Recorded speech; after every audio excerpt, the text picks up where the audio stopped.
todos. Bem-vindos a mais uma comunicação do 6º Colóquio da EJAP de Estudos Japoneses. O meu tema é Samurais Imaginados, a imagem canônica dos samurais através da mídia. E o meu nome é Douglas Almeida. Espero que vocês estejam gostando bastante do colóquio e que seja satisfatório o conhecimento que eu trarei hoje para vocês. Vamos iniciar. Primeiramente, vou começar me apresentando. Eu sou historiador formado pela Universidade Federal Fluminense, aqui do Rio de Janeiro. Fiz pós-graduação de especialização em História Militar pela Unirio. Ambas as formações elas são com trabalho na área de Japão, de estudos asiáticos, especialmente estudos japoneses, sendo que eu já trabalhei em História Militar desde a época da Universidade Federal Fluminense. Quando eu fiz História ali, trabalhei sobre as invasões mongóis ao século XIII do Japão e também depois continuei a pesquisa e no século XIV estudei sobre a transição do uso do arco e flecha para a espada, a construção da importância da espada no Japão ali do século XIV. E nós vamos falar um pouco mais sobre essa pesquisa através dessa apresentação. No geral, também tenho formação com intercâmbio em 2011 na Universidade de Pequim. Sou coordenador desde 2009, segundo semestre de 2009, do Grupo de Estudos Japoneses, originalmente chamado de Grupo de Estudos História do Japão Antigo, posteriormente Grupo de Estudos História do Japão e atualmente com o nome de Grupo de Estudos Japoneses, que mantém a mesma sigla, que é GEJA, que pertence ao Centro de Estudos Interdisciplinares da Atividade da Universidade Federal Fluminense, GEJA CEIA UF. Sou coordenador geral da AMBEGJA, do Instituto Cultural do Japão, CBJ. A AMBEGJA é a Academia Nipo-Brasileira de Estudos de História e Cultura Japonesa do Instituto. O Instituto ele tem finalidades filantrópicas, federais, para divulgação da cultura japonesa, união das relações Brasil-Japão, e através dessa academia nós temos o objetivo de essencialmente nos adentrar sobre os estudos da área, tanto da área de história quanto noções gerais de cultura, com diversos pesquisadores de diversas áreas, como a área de moda, da área de direito, relações internacionais e outros, estão presentes ali, compondo e fazendo pesquisas. Também sou professor de História e Cultura Japonesa, da Nélida Capela Curadorias, NC Curadorias, onde nós realizamos diversas atividades relacionadas mais à parte de extensão. Incluímos desde cursos de história japonesa até palestras em que convidamos pessoas com um ciclo para poder pessoas apresentarem sobre suas pesquisas. E segue abaixo o meu contato. Essa é um resumo, né? Poderia dizer também que sou pesquisador do Grupo de Estudos de História Militar da Universidade Federal Fluminense, onde boa parte da base teórica que eu trouxe sobre História Militar veio. Então, é um pouco da minha apresentação. E eu vou começar esse encontro discutindo um pouco sobre a minha trajetória acadêmica nos estudos de história japonesa. De início, o interesse de estudos asiáticos, especial sobre o Japão, ele veio desde a época de escola. Como muita gente deve passar pela mesma situação, os estudos japoneses se aproximam muito de nós através da cultura pop. Nós nos aproximamos muito quando criança, principalmente quem nasceu ali nos anos 80, 90, no caso nos 90, encontrou um espaço entre anime, jogos, mangás, etc., esse acesso à cultura japonesa. A partir dali, entrei na universidade, fiz história, e por lá eu comecei a me interessar em estudar os estudos japoneses, justamente porque era uma área bem árida, bem isolada, que não havia muitos pesquisadores na área, ali por volta de 2007, 2008. E com isso, em 2009, na verdade, em 2008, eu fundei um grupo chamado Grupo de Estudos de História do Japão Antigo Feudal, na Universidade Veiga de Almeida, em Cabo Frio. E, posteriormente, quando eu passei para a UF, me transferi, eu levei esse estudo para um grupo de estudos japoneses de lá. E, a partir de então, o grupo foi crescendo, formando pesquisadores, e cada vez mais fui me adentrando nos estudos japoneses, a nível de que, ao terminar a universidade de História, eu fiz uma monografia já na área de estudos da historiografia sobre o Japão, né, principalmente ali falando sobre a invasão mongol ao Japão, com um detalhe da teoria da história militar. Eu tinha um questionamento muito grande para a minha parte de pesquisa, porque uma das coisas que a gente sempre percebe é que existe uma característica estranha quando você vai trabalhar a história e tenta analisar a história japonesa com relação aos samurais. Isso foi um dos questionamentos muito fortes assim nos estudos japoneses, que foi o que direcionou a minha pesquisa. Porque você vê um mangá ou um anime, por exemplo, Samurai X, você assiste Samurai Champloo, o próprio Inuyasha e diversos outros. A gente pode ficar citando aqui diversos animes, mangás que falam sobre samurais, que tem samurais. O Inuyasha não é tanto sobre samurais, mas tem, né, a característica do samurai nele, você passar no Japão feudal. E o que eu encontrava de samurai não tinha nada a ver com o que, aos poucos, com as fontes que eu conseguia ter acesso, demonstravam. E eu comecei a questionar até que ponto o que a gente conhece como samurai, de fato, é o samurai do que existiu no passado ou não. O termo fato é muito complicado, porque conceber o que seria um fato de um samurai é um trabalho árduo, né? Talvez até impossível. Mas o acontecimento histórico, quando nós analisamos, percebemos alguns modelos de samurais que as fontes históricas demonstram que não tem nada a ver com aquilo que a gente vê em representações de samurai, por exemplo, as classes de, sei lá, Final Fantasy, né, que tem a classe samurai, que tem muito mais uma característica, por exemplo, dos Ronins, ou quando você vê um filme no cinema, o próprio Akira Kurosawa, ou o mais ocidental, como O Último Samurai, e as características samurais elas não vão batendo. Às vezes aparece como Ronin, às vezes aparece como samurai. E eu fiquei esse questionamento até que ponto, efetivamente, o que representava na mídia era o samurai histórico. Porque quando você começa a procurar, por exemplo, a área de turismo, você quer fazer uma viagem para o Japão, por exemplo, você vai ver a característica sobre Japão, vai aparecer aquela característica do samurai que a mídia de trás. E também não tem muito a ver com o samurai que está na fonte histórica. Por vezes até tá, mas tipo, é raríssimo você encontrar essa característica. Geralmente é um samurai específico de uma época. E então eu queria entender, né, da onde que vem.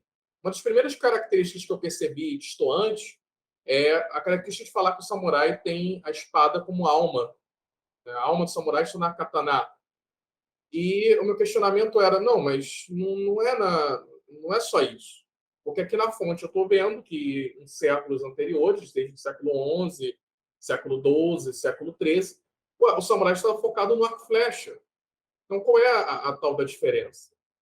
E nesse processo, o entendimento da guerra, né, eu vim pelo caminho do John Keegan, em uma história da guerra, em que ele analisa, para além do que normalmente a história militar estuda, que geralmente esses são mais focados na área de Clausewitz, né, que vai trabalhar um conceito mais econômico, mais político, mais estratégico da guerra, o John Keegan ele traz uma nova proposta, né, muitas vezes erroneamente confundida, achando que ele está indo contra o conceito de Clausewitz, mas na verdade ele está adicionando, compreendendo a guerra como um fenômeno cultural para além do fenômeno econômico e político. E assim se deu a minha primeira pesquisa, pegando um rolo ilustrado das duas invasões mongóis ao século XIII, que é o Muku Shurai Kotoba, feito por um general, exatamente general oficial, samurai do período, Takezaki Suenaga, que ele mesmo mandou compilar, né, a obra com partes escritas, ilustradas, no período logo posterior às invasões, e o Taiheique, que é escrito no século IV, desculpa, XIV, escrito no século XIV, ou seja, logo no século seguinte, no século XIII, você tem a produção você tem a invasão mongol, e do XIII para o XIV tem a escrita do Mokushirai Kotoba, e no 14 aos eventos que são relatados no Taiheiki, que é feito ali entre o século XIV e o século XV. E sendo que a parte essencialmente que eu analiso do Taiheiki é a primeira parte, da qual pensa-se a possibilidade de que a fonte foi escrita durante ou pelo menos próximo ao evento, né, que é a queda do shogunato de Kamakura. Onde na primeira eu queria entender um momento-chave, né, entender se era um momento-chave as invasões mongóis para a transição do uso do arco e flecha para a espada do samurai. E depois, no estudo do Taiheiki, que foi já na minha especialização, eu queria entender se no século XIV, já que no século XIII havia acontecido esse tal momento, pelo que eu identifiquei na pesquisa, de fato houve a transição, se no século XIV isso já havia se difundido, né, ou se havia sido apenas um evento localizado. E eu encontro não só uma difusão, como uma importância muito maior do uso da espada. A gente encontra espadas lendárias, ideias de forjadores. E por mais que a gente olhasse para o passado, na antiguidade japonesa, e tivesse algumas espadas lendárias, como nos mitos, elas não eram necessariamente a katana e não estavam necessariamente vinculadas à imagem de um samurai. Então, a partir dessas duas pesquisas, eu comecei a ter uma compreensão do papel midiático para a formação de uma imagem canônica, tanto no cinema como nos estudos da vida marcial moderna, nos mangás, nos animes. E comecei a me questionar, e isso é uma pesquisa aberta, na verdade, o que eu estou trazendo para vocês, é algo que eu ainda estou no processo, é compreender até que ponto, de fato, ali nós temos, ou até que ponto, em certas características, temos, que o samurai ele é aquilo midiático, não é? Até que ponto a mídia ela consegue, de fato, divulgar, né, o samurai? Até que ponto a gente pode perceber uma diferença entre eles, e se a gente pode chamar aquilo ali de samurai mesmo ou não, né? Então, o caminho do entendimento da imagem canônica ela foi uma das primeiras percepções, porque eu entendi que para poder pesquisar samurai ou cultura marcial japonesa antiga e feudal, ou mesmo sobre conceitos de Bushido, era necessário se desvincular do que a gente tinha de entendimentos gerais, mesmo na área de pesquisa sobre samurai, e tentar compreender o que é esse samurai, essa imagem canônica deles, estoante da fonte. Até que ponto é transformado? Como é que se passa esse processo de transformação dessa imagem canônica? Espero poder contribuir com esse entendimento para vocês. Então, uma das primeiras coisas que eu vou citar, e eu vou me ater mais ao slide, vou fazer pequenas explicações, mas por uma questão de tempo, a compreensão de que o samurai e o Ronin são características que na mídia estão sempre sendo confundidas. Eu primeiro quis citar diversas características, tem outras, mas essa aqui talvez seja as mais marcantes que eu poderia destacar, que são características midiáticas, né? Que seria de samurai midiático. Algo que o professor Steven Turnbull, na sua obra, que não é exatamente sobre samurais, é sobre ninjas, que passa por um problema muito similar, talvez até um pouco mais um problema mais profundo do que em relação aos samurais, né, no caso dos ninjas, na obra Unmasked the Myth, né, que é Desmascarando o Mito, do qual ele vai trabalhar sobre essa desmistificação sobre os ninjas. Ele fala sobre o elemento do samurai um pouco e sobre como ele é caracterizado, né, e mistificado muitas vezes muitas vezes nesse processo das imagens canônicas. Ele não usa o termo imagens canônicas, mas deu a liberdade de usar para esse entendimento. E uma das características que eu vejo primeira seria essa confusão na mídia entre o que é o samurai e o Ronin, né? Essa imagem de um personagem de classe de Final Fantasy XIV, por exemplo, demonstra um pouco, né, uma classe chamada samurai, mas não tem característica nenhuma, tem muito mais a ver com os Ronins dos cinemas, né? Dava para ver uma influência muito grande, inclusive nos mangás, animes, games, desse samurai Kurosawa, né? Esse samurai não é só Kurosawa, Kurosawa é uma representação muito forte, porque isso chega muito forte no Ocidente, mas de diversas obras sobre samurais que tem no cinema, e vai influenciar e moldar a característica dessa imagem canônica sobre o que é o samurai em diversas outras mídias. Muitas vezes sendo obras de Ronin, samurai. Um dos exemplos é o Sete Samurais, de 1953, de direção do Akira Kurosawa, que é uma obra magnífica, mas que os Sete Samurais, na verdade, relata a história de 6 ronins e um bandido. Dá para entender, de certa forma, que há um... Eles falam de samurais ali no meio, né? Falam que eles são ronins, mas os samurais mesmo não são aqueles que querem ajudar a aldeia contra os bandidos, mas os ronins, que em teoria são os marginais, são os que vão ajudar, não a elite. Há uma crítica social e tudo mais na obra, tudo bem. Mas é curioso, porque em diversas outras obras, como, por exemplo, Yojimbo, que é uma outra produção do Kurosawa, você tem a característica do samurai sendo citada para isso. Você vê na obra mesmo, se você vê na hora que estão falando, né, chamando ele de samurai, mesmo que a característica seja de que ele é um ronin que vende suas armas, vende sua mão armada para poder defender lugares, né? Não é necessariamente alguém ligado às características que o samurai normalmente tem.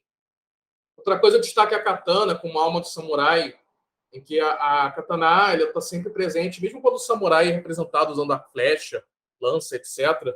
Momentos de clímax normalmente envolvem o desembainhar da katana, quando alguém segura a katana para se defender ou para ameaçar, a katana está com uma coisa central, né? E eu queria entender até que ponto, de fato, esse conceito midiático de que a katana está ligado ao samurai, até que ponto ele vai, né, dentro do que a gente tem nos acontecimentos históricos.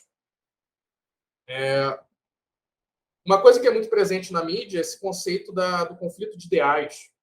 Ninjō e Giri, que seriam a noção do ninjō, a moralidade, em fazer o que é certo, o que você pensa ser certo, eticamente e tudo mais, a sua parte mais moral, enquanto o dever social, né, o Giri, seria o dever social em relação à sociedade, o que você é obrigado a fazer, o que socialmente você deve fazer. Então, se você recebe uma ordem do seu senhor para eliminar uma aldeia, mesmo ter que matar as crianças, né, o Giri e o Ninjō entram em conflito. Então, você tem a ordem, o seu Giri tem que matar todo mundo. O Ninjō, você fica no questionamento. Mas a gente vai passar a faca até nas crianças? E aí isso traz muito na mídia, né? Isso causando efeitos psicológicos ou até o próprio samurai contrariando o Giri, né, os seus deveres sociais para fazer o que ele acha certo, e por aí vai. E essas obras, né, vão muito além, porque além de trabalhar com samurais, depois você tem uma extensão desse conceito para o Yakuza, e até filmes que são baseados na ideia do samurai, como, por exemplo, Star Wars, né, quando a gente vai falar de Jedi. Esse conceito desse embate, que é uma das marcas essenciais do cinema samurai, e que depois é uma das coisas que é trazida para o cinema Yakuza e para cinemas mundiais, é muito destacado. Outra característica midiática é a ideia do Bushido como um código de conduta rígido, com valorização da honra. Os que não seguem, inclusive, normalmente são dados como loucos, traidores ou marginais nas obras. Então, você pode até ser um samurai, mas se não segue o Bushido, ou você é um louco, né? Você faz loucuras. Normalmente, um grande expoente dessa imagem é o Oda Nobunaga. Ou você é um traidor, né? Que você foi contra o Bushido, ou seja, foi contra seu mestre, ou foi desonrado, escondeu. Né? Ou você é um marginal, que é o caso do Ronin. Então, até que ponto realmente o Bushido ele define quem é esse status, esse privilégio de samurai. E, por último, destaco a característica midiática de que os samurais morrem pela honra. Né? Normalmente, se a honra acaba, o samurai tende a querer cometer o suicídio ritual, né? O conhecido como harakiri, ou seppuku, e definiria a retomada da honra dele em outra vida, e algo do tipo. E também que eles são muito focados na questão da arte, né? De uma questão da beleza, de uma unidade junto com o meio e tudo mais. Essas são as características midiáticas. Vamos ver o que eu consigo identificar das características históricas. Né? Então, o samurai, por vezes, na parte histórica, quando você vai às fontes, você tenta definir o que é o samurai.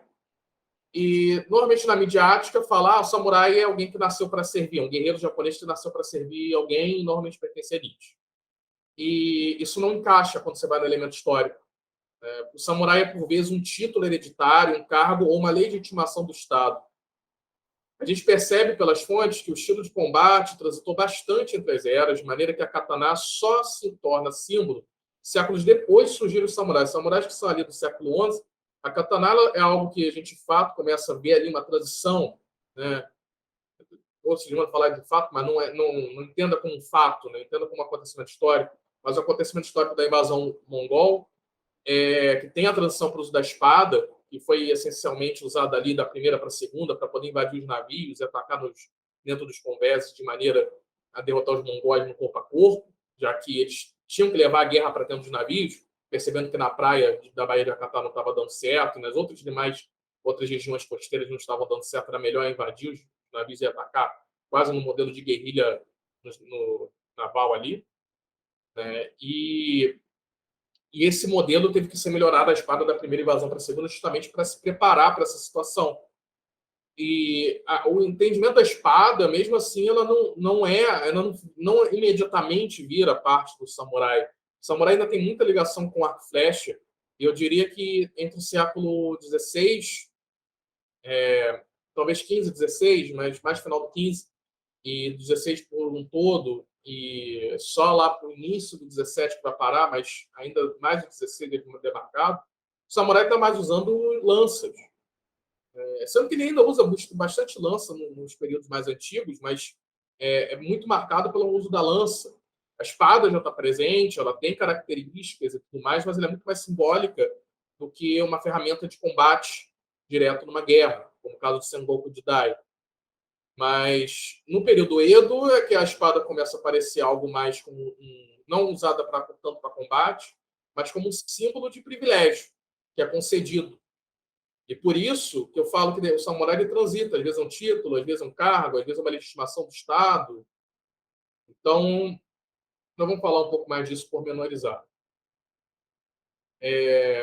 Uma coisa também que foi percebida é que nem todos os samurais seguem o senhor. Por vezes só aos próprios propósitos, e em outros momentos há inclusive uma maior restrição de shogunatos. Ou seja, em alguns momentos eles estão seguindo mais propósitos, outra hora tem um shogunato que delimita o que é o seu samurai, e não tem uma clareza necessariamente. Então, o que a gente vê, por exemplo, ele serve um senhor. Tá? Nobunaga começou... inicialmente foi contra o senhor dele, né? Ele, depois da morte do pai, ele foi caçar o próprio irmão, né? Tentar uma aliança com ele, então não deu certo, acabou matando o próprio irmão para poder assumir a liderança do clã. Partiu contra o Yoshimoto, que em teoria era o líder dele, atacou ele. O que atacou o líder dele não fez com que ele se deixasse de se tornar samurai. Tá? Que depois ele se meteu a Shogun, etc. Depois passou a faca no Shogun, né? Dos últimos Ashikaga.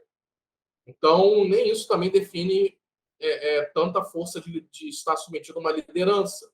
E nem por isso, em nenhum momento, alguém fica questionando, falando que o Nobunaga era um Oronin. Ele assume que a ideia do samurai, dos unificadores, ele é um dos exemplos de inúmeros do Sengoku Jidai que não necessariamente seguiam o senhor. O próprio Tokugawa pode se encarar porque ele seguia o Nobunaga, mas na verdade ele era muito mais associado ao Nobunaga do que efetivamente um submisso. Eles tomavam decisões em conjunto, de certa forma, às vezes até de nível político, mas não há uma submissão direta. E assim vai seguindo, né? O próprio Tokugawa vai depois ser após a morte do Hideyoshi, vai ser contra o Hideyori, enfim, vai se declarar ele mesmo shogun. Existem vários casos que há uma dificuldade dessa questão de um senhorio, né, original. No começo, você até poderia dizer que alguns samurais eram ligados à aristocracia imperial e aí serviam a ela, mas mesmo assim, eles estavam muitas vezes servindo o próprio clã, que já era uma aristocracia imperial. Então, na fonte não há essa clareza. De certa forma, o conceito de samurai nascido para servir, de certa forma, sim, daquela origem. Mas não é tão claro, tão preto no branco esse entendimento, como normalmente as obras midiáticas trazem. Não há um código de conduta específico a ser seguido com o caminho do guerreiro. Isso é uma coisa que é batida por diversos pesquisadores que estudam sobre samurai. Digo pesquisadores mesmo, né? No campo universitário, quando você vai adentrar estudos sobre códigos de condutas, não quer dizer que não houvesse códigos de condutas entre samurais, eles até poderiam haver. O que eu digo é que não havia um específico, um padrão. O Bushido segue esses parâmetros aqui, cada um tem esse nome japonês. Não é isso. Tinham conceitos diferentes, aspectos diferentes, que não cabe aqui a gente ficar citando todos eles, vamos citar até alguns, mas que em certo momento era focado em espada, outro momento era em montaria, né, de equitaria mesmo, outros era de combate com arco e flecha, por aí vai. Houve privilégios de samurais relatados dentro das próprias fontes, mas que não, obviamente, tornava uma pessoa em samurai em si, apesar da mídia bater muito nessa ideia de que o samurai, né? Tipo, tem casos como, por exemplo, vai falar da própria representação que está muito em voga, né? Por causa, principalmente pelas coisas que pelas coisas não, né? Pela mídia que a Netflix trouxe, sobre o samurai negro, Yasuke, que seria um servo do Nobunaga, e ele não se encaixa no conceito de samurai. É uma das coisas que é muito curiosa, porque a mídia traz isso com muita força.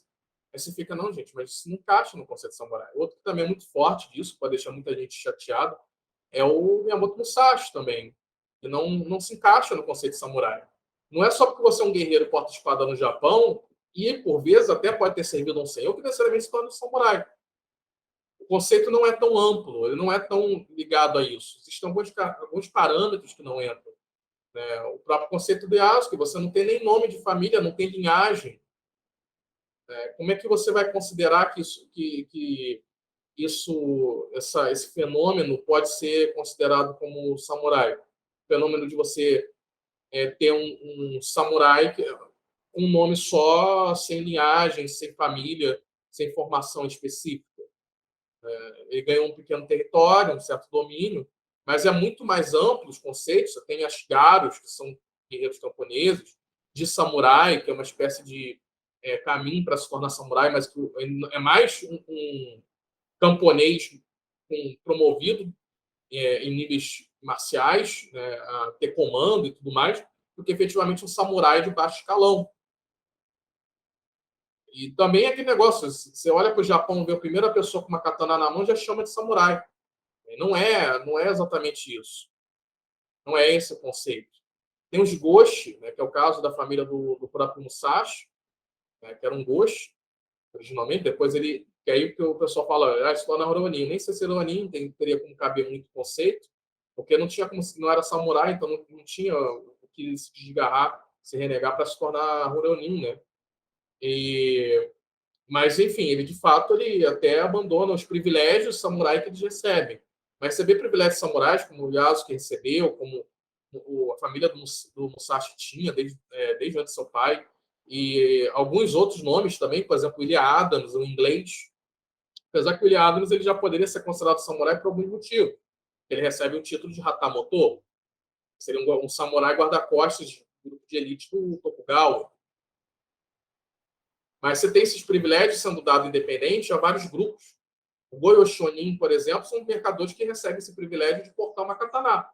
E não necessariamente por causa disso se tornaram samurai. Então, assim, existem alguns conceitos, algumas ideias sobre samurais que não se encaixavam na fonte. Isso porque isso é a ponta do iceberg. Né? Se a gente for adentrar outras características históricas mais aprofundadas, a gente vai perceber que aquilo que a gente vê na mídia não tem muita proximidade com o que a gente concebe sobre samurai. Então, assim, brevemente, eu vou só fazer essa leitura para dar um destaque, né, sobre a história dos samurais. Tiveram sua origem cerca do século XI, como guerreiros ligados ou a uma aristocracia cortesã imperial ou ao campo rural.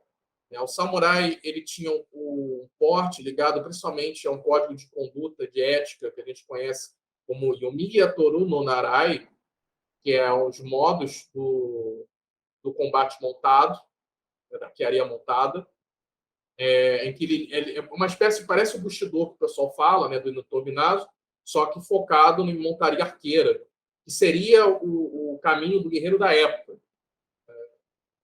Ou Yabusame, que é um conceito posterior do Yumiya Toru Narai, mas ligado ao shogunato de Kamakura. Havia uma relação entre os Gokenin com seus servos. Gokenin seria uma espécie de senhor de terras, não como os daimyos do Sengoku Jidai, que tinha autonomia e tudo mais. Eles eram submissos ou à aristocracia imperial anteriormente, depois ao shogunato de Kamakura, mas que tinham seus servos, que tinham vários nomes, Chugen, Uchi, Shimobe, Wakato, que normalmente são homens de armas, que seria uma tradução bem vulgar e ao pé da letra do que significaria esses servos, esses Gokenin, esse senhor de terra. Gokenin tem uma tradução péssima, normalmente o pessoal fica traduzindo como fazendeiro, não, obviamente não tem nada a ver. Mas esses senhores de terra, né, esses Gokenin, então tinham esses grupos que serviam a eles, e esses seriam os samurais. O próprio Gokenin poderia ser um samurai, ou não ser ou podia ser um monge, podia ser um mercador, enfim, um mercado muito rico, no caso. Os guerreiros se uniam, inclusive, que eram originalmente os Bushids, né, se uniam por Bushidantes, que era a formação dos primeiros clãs de guerreiros. Após as guerras de Genpei, ascenderam o poder através do primeiro shogunato, o Minamoto Norotomo, que é o primeiro Seitai Shogun do Japão. E o governo marcial era extremamente burocratizado do período.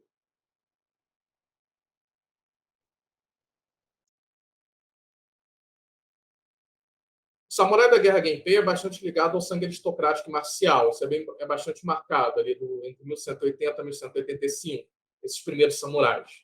Depois a gente vai ter uma característica no shogunato Kamakura em que os samurais e seus privilégios são legitimados pelo Estado como cargos marciais e burocráticos e se distanciam da cultura cortesã. O Minamoto no Toma, a ideia de um samurai artista que gostava de fazer caligrafia, tomar chá e etc., não era o seu ideal. O ideal dele era o samurai voltado a treinamento, que a diversão dele fosse voltada à caça, para poder desenvolver os talentos marciais. A parte ligada à corte é um distanciamento em Kamakura, justamente porque era muito confuso essa ideia do que era a aristocracia marcial, a aristocracia cortesã. Você já viu uma diferença, né, da transição do que caracteriza o samurai só nesses dois. Mas isso vai muito mais além. Por exemplo, em Shogunato Muromachi, que vai de 1336 a 1543, o samurai tem uma maior autonomia, né, devido à fragmentação do poder central, porque o próprio Shogunato Muromachi tem uma fragmentação considerável por diversas disputas políticas internas. E assim tem uma maior ligação, inclusive, com a cultura cortesã. Aos poucos, quanto os samurais mais próximos de Kyoto, mais ligados ao shogunato, ou mais centralizado que estivesse, vão se aproximar de uma cultura de maneira que o shogun tinha como objetivo trazer uma relação melhor entre o que era a aristocracia marcial e cortesã, por mais que não fosse uma ideia de unir as duas, mas que característica entre eles houvesse um diálogo, né, que eles pudessem trabalhar em conjunto, já que boa parte da história acabava sendo relações entre samurais e as casas aristocráticas imperiais.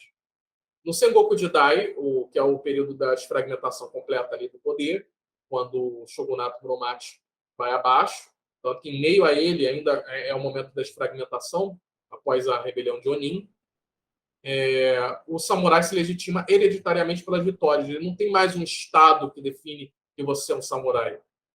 Você se define samurai porque você é dono do domínio, você tem... É um pouco mais do que eu escrevi aqui, né? Ele tem uma questão hereditária, né?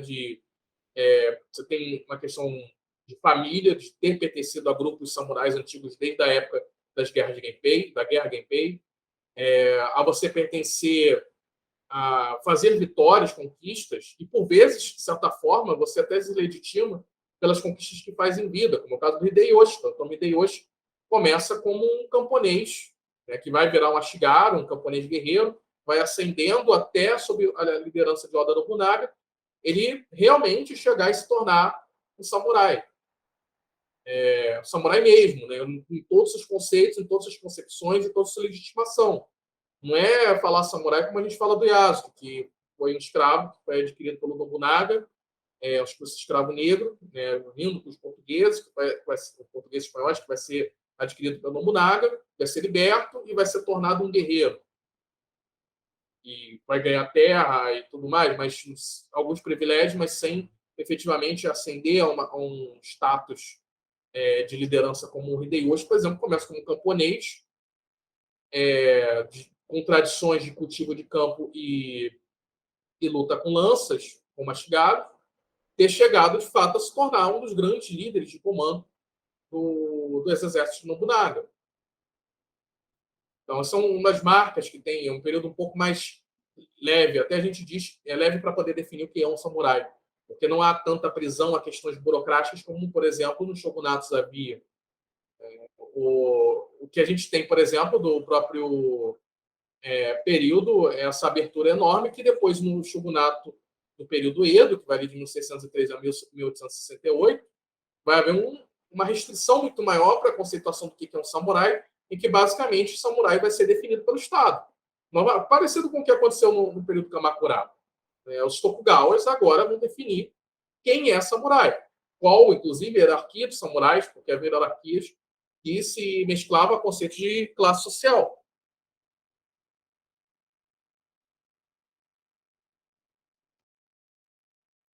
Essa cultura de Muromachi, que eu falei, da parte artística, ela é a chamada, somente da influência do shogunato Muromachi durante a cultura Kitayama Bunka, que foi essencial na relação entre arte tradicional e aperfeiçoamento, que eu encontrei ali, a partir dali, na verdade, os samurais relacionados a essa questão das artes, porque não tinha tanto no shogunato de Kamakura, no período da extração Kemu, de 1333 a 36, ou até anterior, né, da formação deles lá no período Heian. Na era Edo, com o fim das guerras, o samurai tem uma característica maior de privilégios concedidos pelo Estado e de cargos burocráticos do shogunato. Ele vai se tornando mais um burocrata do que efetivamente um combatente. Tanto que a gente normalmente fala que o auge do período samurai é o período do Sengoku Jidai, porque a identidade samurai se faz em guerra. A cultura da era Edo leva a surgir os samurais politizados e intelectuais, como, por exemplo, o Hirangakusha. São os intelectuais de estudos holandeses, samurais cartógrafos, samurais químicos, né, samurais que desenvolvem os primeiros objetos mecânicos, a nível de produzir até o primeiro motor elétrico do Japão ali no período Edo, né, no médio Edo, que a gente diria, do século XVIII, com influências principalmente dos holandeses, mas também alguns russos e outros que passaram pela região de Nagasaki, ou mesmo que chegaram, poucos que chegaram até Edo. Né? Você tem até cirurgias são feitas por alguns samurais do período. Não tanto samurais, por exemplo, com a característica do combate. E que definiram o samurai era o Estado, era a burocratização. Na contemporaneidade, os privilégios samurais são revogados e os apoiadores do Império assumem como oficiais e ministros imperiais, de maneira que esses oficiais do Exército e ministros, não todos eles, nem todos os ministros eram samurais, nem todos os oficiais eram necessariamente samurais, mais oficiais eram do que ministros. Mas, mesmo assim, tinha alguns ministros, como é o caso desse que está na imagem, que é o senhor Takeaki Nomoto, o patrono da imigração japonesa, que ele originalmente era um samurai de shogunato e depois ele foi reformado para se tornar um ministro do Império Meiji.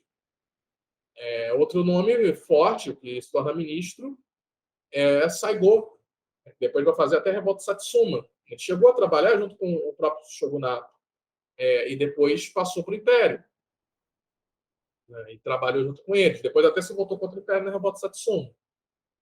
Então, é uma característica que a gente vê que o samurai ele não é extinguido.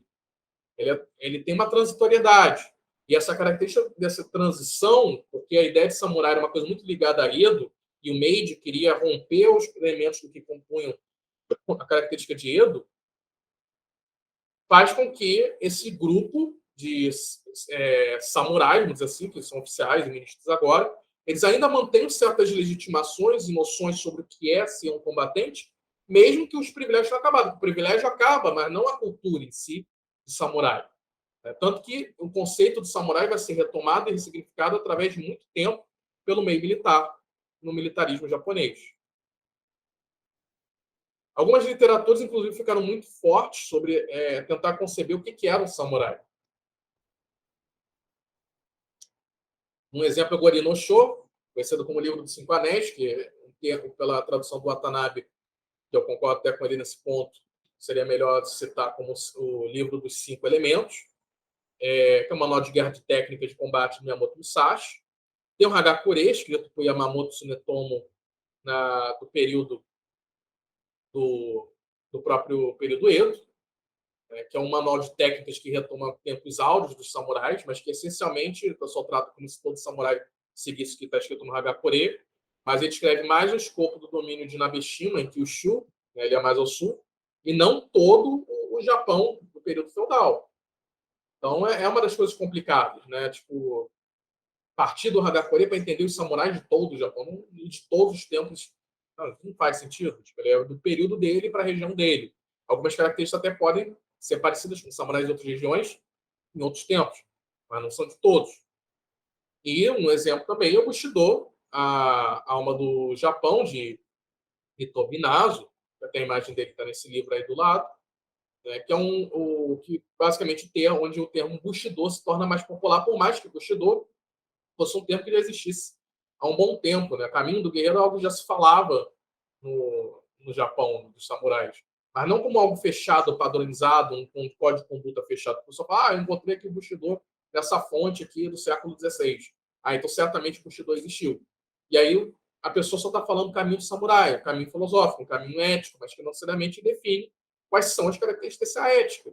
E não vai ser Nitobi Naso, que vai escrever em 1899, publicação de 99 e de 1900, que vai fazer o Bushido, a alma do samurai, definir o que é o samurai, no pleno período Meiji, quando você está rompendo com as características do que é o samurai.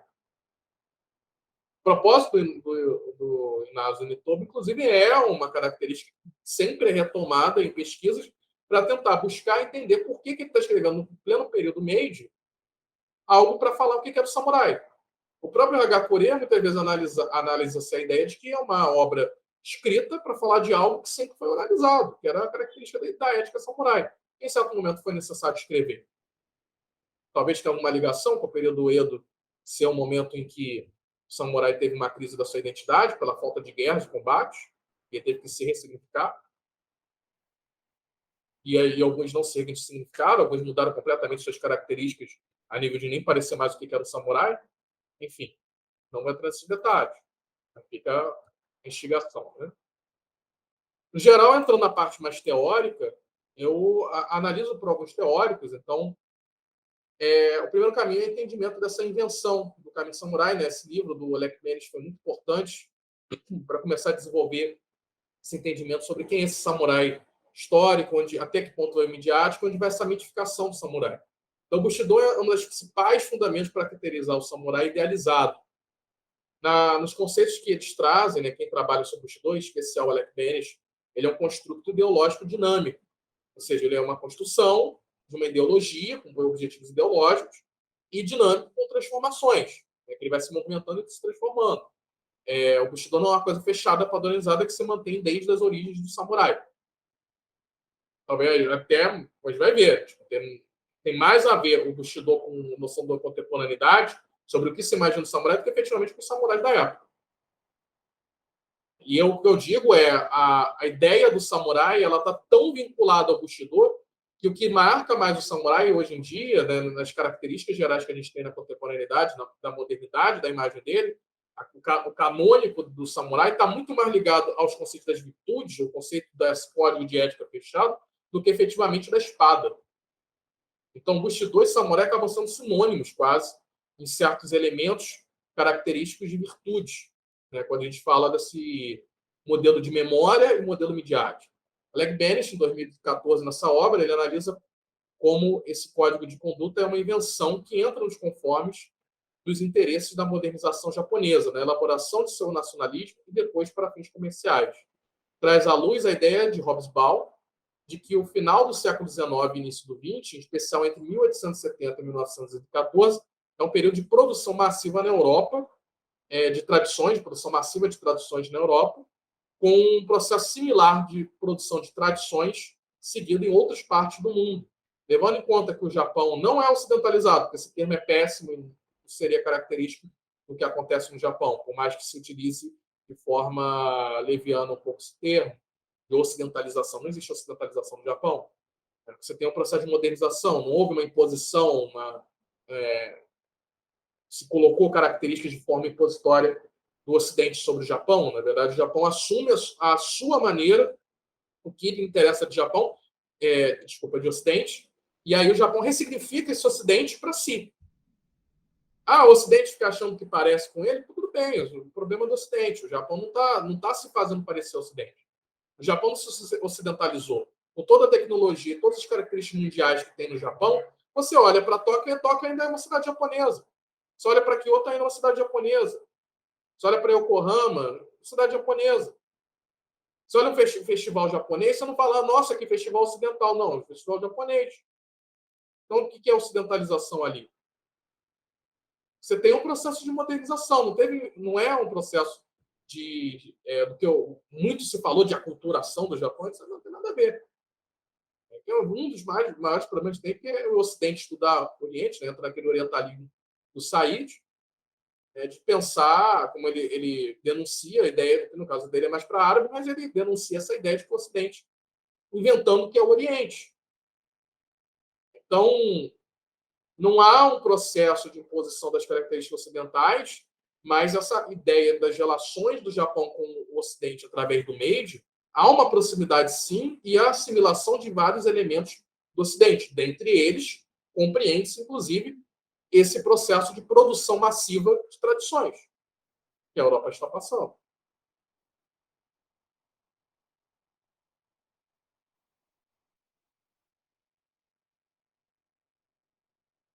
Em 1912, né, o próprio Alec Bennett cita, o Chamberlain criticou que o Bushido era uma invenção moderna sem base histórica nenhuma anterior. Ele é uma invenção moderna, se não tivesse base nenhuma anterior, no The Invention of a New Religion. O Alec Bennett alerta para como a noção de Bushido foi afirmada na academia, mas ainda assim não teve impacto. O que quer dizer, os pesquisadores estudaram Bushido, estudaram samurais, identificaram que a característica midiática e a histórica são diferentes, são dispersas. Elas têm pontos em comuns, mas que elas se encontram, mas até ajuda a divulgar a outra, mas no final das contas, elas não são a mesma. E o Bushido não está nem característico lá, né, como algo da história do samurai. E só que mesmo havendo essas pesquisas não teve impacto no discurso popular e graças a isso o discurso popular influenciou novos trabalhos a continuar tratando com uma ética tradicional japonesa como se desde as origens já conseguisse esse negócio de Bushido. O conceito acaba sendo ignorado por interesses estatais, ou seja, o conceito de que o Bushido não é essa coisa toda de um padrão que é seguido pelos samurais, que na verdade seria uma invenção ali uma tradição inventada mais para a contemporaneidade, acaba sendo ignorado por não haver o interesse do Estado japonês, essencialmente, em mudar essa noção, porque foi interessante ao Estado, inclusive, o Conselho de Bushido para formações, por exemplo, de noções de nacionalismo, numa manutenção da memória étnica, de ser um povo pacifista e virtuoso, até para níveis ultramarinos, como, por exemplo, os grupos Nikkeis, comunidades Nikkeis.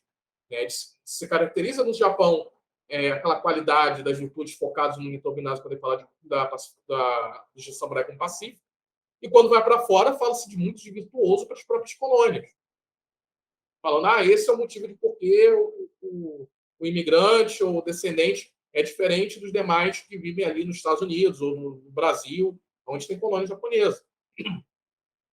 E a escassez de pesquisa no assunto internacionalmente, né? Que a gente pode ver que a força mesmo de pesquisa, houve pesquisas sobre história japonesa desde muito tempo, desde, diríamos, junto com o Ocidente, a gente poderia falar desde Meiji, mas você tem uma mudança considerável na historiografia, em que a gente pode dizer que muito do que a gente entende sobre o Japão, apesar de ter uma influência de períodos anteriores, mas para fugir dos antiquarismos, fugir dos orientalismos, começa a partir de 1945 para frente, até chegar aos tempos contemporâneos, sendo que só em 2000 mesmo que começa os grandes questionamentos sobre esse orientalismo, como que o orientalismo está afetando a visão. Não é que o Ocidente não possa estudar o Oriente, não é que o Ocidente não possa estudar o Japão, mas ele tem que entender de que ponto de partida ele está indo. Quais são as características e elementos que compõem esses pontos de vista, para poder não começar a inventar coisas como fazia, sobre como é que eram essas outras sociedades, a partir de parâmetros, perspectivas apenas próprias.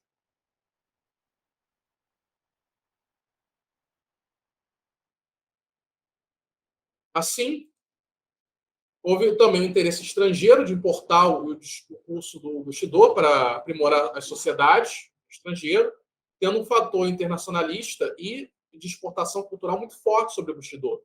Ou seja, o Bushido, além de ser uma construção nacionalista, etc., ele também é internacionalista. Ele também é algo que é um produto que é levado e reinterpretado em diversas outras sociedades para seus próprios interesses. O projeto nacionalista japonês vinculou as virtudes marciais do Bushido ao que seria o personagem nacional japonês, o que seria o cidadão japonês dentro do processo democrático. Em dois momentos, tanto no período militarista, ou seja, de favorecimento aos elementos mais marciais, mais relacionados com o campo militar, na parte virtuosa, combativa, de lealdade, etc., a nível marcial, militar, enquanto no período pacífico também, que seria o segundo momento, em que se assume mais as características do pacifismo do samurai. Então você vai pegando características conforme da obra em si, que já é feita na própria contemporaneidade, para tentar identificar essas características. Acaba a figura do samurai vinculada ao Bushido, uma tradição reinventada com contexto e conteúdo de cada época e local, determinando seu personagem ideológico, como define o próprio Oleg Benes. Aqui eu tenho uma citação dele que eu gostaria de falar. Né? Enquanto o Bushido começou sua existência moderna como um conceito nativo nipônico, equivalente ao de gentil e cavalaria europeia, este logo foi interpretado como um caminho do samurai, esboçado por uma classe de artistas marciais e, subsequentemente, como mais um esotérico caminho do guerreiro, enraizado na mito-história e relacionado a um espírito único e divino nacional. A existência desses variados Bushidós, os quais se sobrepõem ao serem combinados e competirem por aceitação popular, foram cruciais para a sobrevivência de um longo termo da ideologia sobre o curso de mais de um século de mudanças em seu conceito, uma vez inventado e disseminado em uma miríade de formas. A tradição do Bushido foi seletivamente alterada e redefinida para caber nas necessidades que interpreta, japoneses e estrangeiros, sem perder sua aparente legitimidade histórica.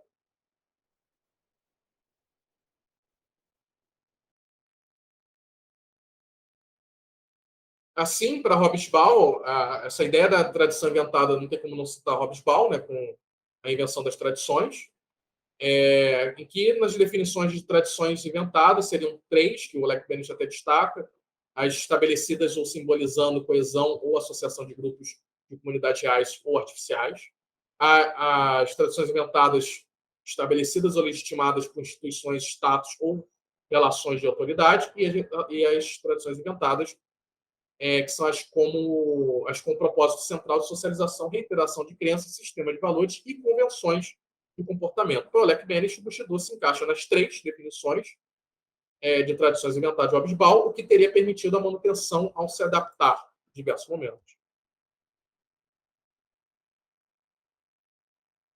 Para Hobsbawm, o fenômeno deve ser esperado ocorrer mais frequentemente quando há uma rápida transformação da sociedade, enfraquecendo ou destruindo padrões sociais pelas quais as antigas tradições eram designadas.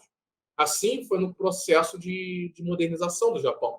O Hobsbawm não vai analisar o Japão necessariamente, diretamente, talvez poderia mais pelo conceito das comunidades imaginadas do Benedict Anderson, mas o conceito de modernização se dá nesse processo. Essa modernização que se dá ali de Meiji, talvez até um pouco antes, final de Edo, mas principalmente é um projeto aplicado a partir de Meiji, até, a gente poderia afirmar, até um pouco início de Showa, ou até o final de Taisho, sendo retomado no período pós-guerra, né, da Segunda Guerra Mundial, pós-Segunda Guerra Mundial, no caso.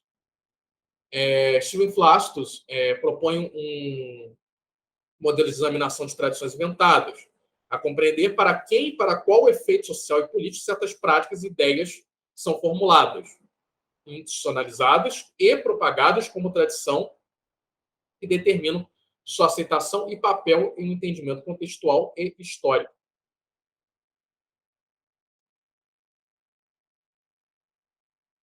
Já o Chakrabarty aponta que, no caso das ideologias de Estado, nação e capitalismo, essas tradições são pensadas em um vácuo de realidade histórica nos seus interesses.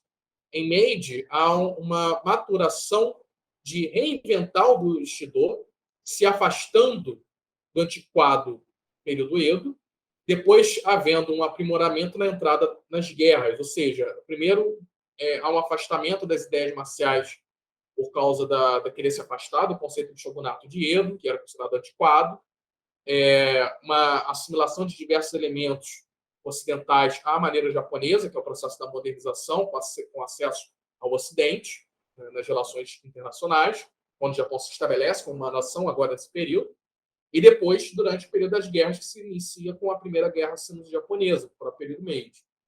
Em Taisho, o período Taisho é uma validação democrática de virtudes e afastamento do militarismo. É um período da democracia Taisho em que a questão do Bushido há um afastamento dela para se afastar de características que relacionassem a militares. E depois é retomado, principalmente em Showa, na retomada do militarismo, após o período mais ditatorial do final do Taisho, com o estabelecimento da declaração da lei da ordem estabelecida pouco antes do início de Showa, que vai recolocar os militares à frente do poder, junto com os grandes líderes aibados, o parte mais empresarial, os quais os dois grupos vão liderar os intentos da Segunda Guerra Mundial.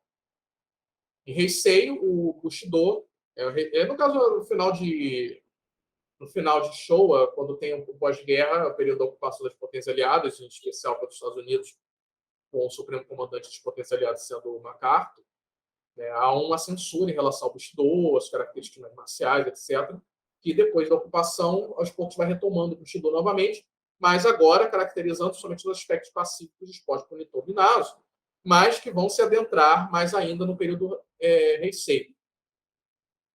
Essas características pacíficas que vão permanecer até hoje. Em Heisei, até diria, virtuosas. E aí a gente não pode deixar de citar o conceito da imagem canônica, da qual estou citando desde o começo, que vem do professor Elias Tomé Saliba. Em 2007, ele escreve que os ícones canônicos seriam aquelas imagens padrão ligadas a conceitos chaves de nossa vida social e intelectual.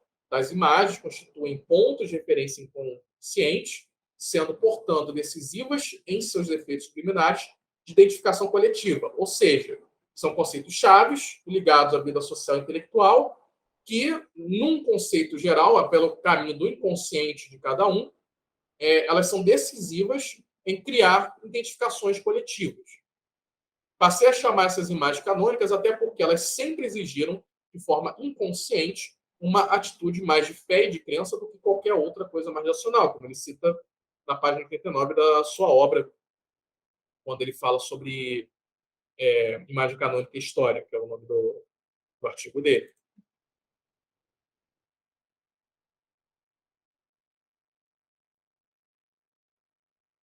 Elias Saliba, então, alerta para o tempo de que hoje seria da intoxicação das imagens e o papel do historiador em formular um ordenamento temporal delas. Ou seja, nós temos, como historiadores, que colocar um ordenamento temporal entre elas e definida também até a contextual, de onde que elas se encaixam. Compreender a referência temporal e contextual, de onde a imagem é produzida e para quem. Ele não fala de Japão, mas eu incluo os questionamentos que vêm a partir da sua fala, que é, por exemplo, quando vai definir um samurai da era Heian retratado em uma pintura em sua época, no período Edo, e hoje em dia, não seriam a mesma coisa. Ainda mais se você considerar que podem ter sido feitas, dizendo mais para tempos mais contemporâneos, você tem uma representação de samurai feita pelos japoneses, no período Heian, no próprio período deles, você teria um samurai do Heian representado em Edo, e se fosse feito por um brasileiro, se fosse feito por um francês, seria a mesma característica se feito por um japonês? Então, tem uma questão aqui de um ordenamento que vai além do temporal e também contextual. As imagens têm um poder chamado de efeito do real. Por existirem, se faz existir seu retrato comunicado. Ou seja, você olha aquilo, você caracteriza como samurai e você acha, aquilo ali é um samurai.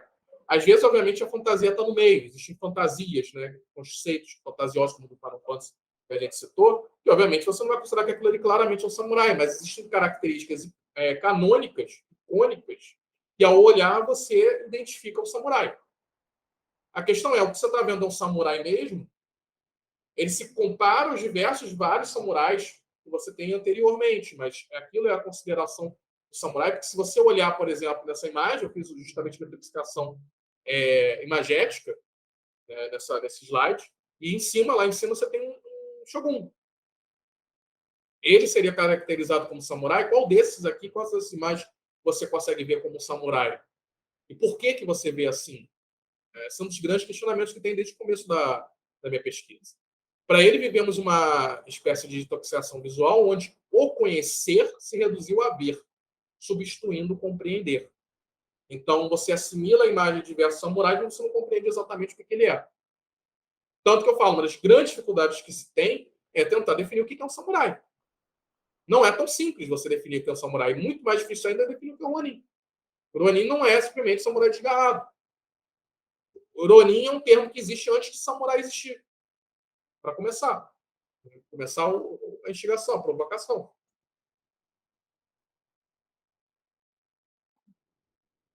Assim, em sua análise, Saliba orienta que as imagens são coercitivas ao definir o efeito de real e que se tornam canônicas a partir do momento em que se tornam espaços comuns desse imaginário coletivo. A imagem canônica é um monumento voluntariamente produzido pelo poder, ou seja, por quem detém o poder de perpetuação dos próprios registros imagéticos. Entende essa detenção de poder como decisões sobre produção, difusão, edição, manipulação, reciclagem e descarte das imagens. Quem tem o poder de fazer essas coisas? A disposição de que a mídia, que no caso é quem mantém esse poder, tem de exercer de seu poder é essencialmente, como ele define, no presente. Então, independente do que ela faz com essa imagem, ela parte do presente, ela não parte do passado. É isso que ela tem à disposição dela. Até porque a gente poderia entrar em outros detalhes de mídia, que são questões que a mídia não tem a base dela, não é necessariamente primeiro divulgar, é principalmente entreter. E muitas vezes até vender, é um conceito mais comercial. Não à toa o samurai midiático, o ninja midiático, não está ligado só a uma questão comercial, porque ele está só para vender. Né? Mas é uma das coisas centrais dele. A mídia pode ajudar a divulgar e até a ensinar e até dar ideias, mas isso ela faz através de imagens canônicas. Imagens canônicas as quais não sempre correspondem ao conteúdo histórico. O famoso, vamos simplificar para o povo entender, acaba complicando, você acaba escolhendo o que você quer dizer, o que você quer conceber daquela figura, daquela imagem canônica que você quer passar. Se aquela imagem canônica não é compreendida por aquela sociedade a qual você pretende entreter, ela não é comercial, então ela não vai caber no modelo midiático. Você pode tentar explicar e tentar mudar, mas nem sempre tem esse objetivo. Que é aquela que normalmente precisa 2 passos, que alguém chega para a gente e fala: mas está muito complexo, como é que eu posso fazer isso ficar mais simples?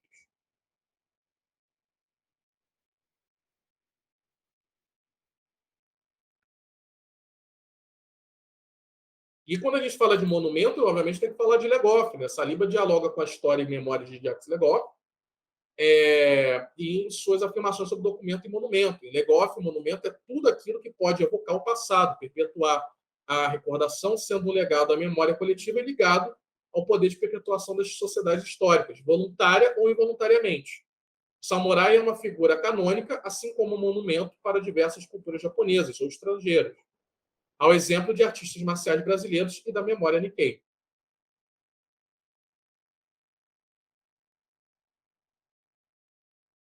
Por fim, nos concluímos que a imagem canônica do samurai, articulada pela mídia, tem mais a ver com o presente do que a história.